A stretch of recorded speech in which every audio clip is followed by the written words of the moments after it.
आयुर्वेद सरस्वती भाग 145 सर्पिर्वात पित्त प्रशमनानाम वैद्य दीपिका गिल पुणे। तो मैं बता रहा था कि घी के फायदे बहुत ज़्यादा है और पुराने ज़माने में ये आसानी से उपलब्ध होता था, लोगों को पसंद भी था।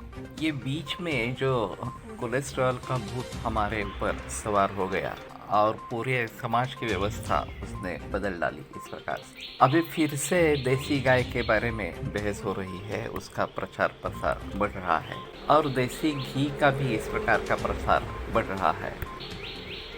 लेकिन जो देसी गाय के पालन करता है वो सभी मुनाफा घी से ही कमाना चाहते हैं, ये भी गलत बात इस प्रकार की है। वास्तव में देसी गाय नैसर्गिक खेती का आधार इस प्रकार का है और मूल रूप से खेती में परिवर्तन लाना ये आवश्यक इस प्रकार का रहेगा।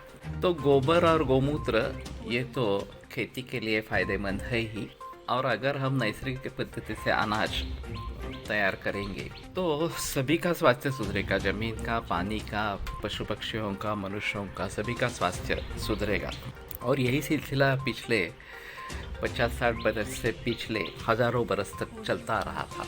ये अचानक बीच में हरित क्रांति, धवल क्रांति के नाम से ये हाइब्रिडाइजेशन प्रोसेस आ गई और फिर आगे केमिकल पेस्टिसाइड्स, फर्टिलाइजर्स, हार्मोन्स वगैरह देना शुरू हो गया और पूरी खेती अनैसर्गिक इस प्रकार की हो गई।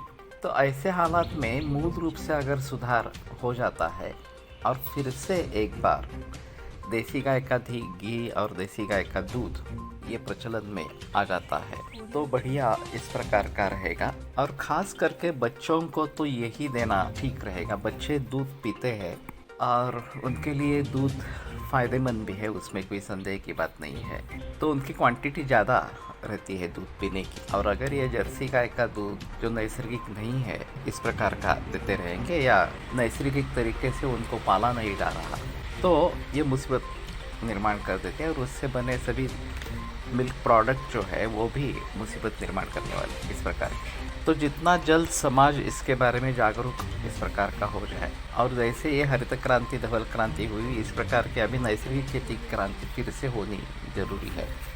फिर से गाय वगैरह जो है वो देसी गाय बढ़ते रहे पूरे देश भर में या विश्व भर में, तो शायद ये बात बनेगी कि फिर से स्वास्थ्य वापस आएगा, कैंसर पर काबू हम पा सकेंगे। कैंसर का प्रचार प्रसार जो है वो पहले धीमा पड़ेगा और फिर बाद में बंद हो जाएगा। इसलिए चाहिए कि हमें घी लेने की आदत डालनी पड़ेगी, बचपन से लेकर ये आदत डालनी पड़ेगी। और कम से कम घृतपूर्वम समझनियात, घृत के साथ आहार शुरू करना है, ये आयुर्वेद में निर्देश इस प्रकार का है। और पुराने ज़माने में जब मेहमान घर पे आते थे और यजमान उनको खाना खिलाता था तो अंत में घी परोसते थे, घी डालने के बाद भोजन शुरू हो जाता था। तो ये घी डालना, देना ये महत्वपूर्ण बात इस प्रकार की थी। तो उस तरीके से कम चावल पे, रोटी पे इस प्रकार का घी हम लेना आरंभ करेंगे और देसी गाय का घी इस प्रकार से। तो सर्पिर्वात पित्त प्रशमनानाम ये जो अग्र संग्रह है कि वात पित्त प्रशमन करने वाले चीज़ों में सबसे अहम है वो फ़ायदा हमें मिल सकेगा। और बाकी जो घी के फ़ायदे हैं, रसायन वगैरह, वो भी हमें मिलेंगे। बुद्धिवर्धक है, मेथी है, ये भी फ़ायदे मिलेंगे। कल तेल के बारे में बोलेंगे।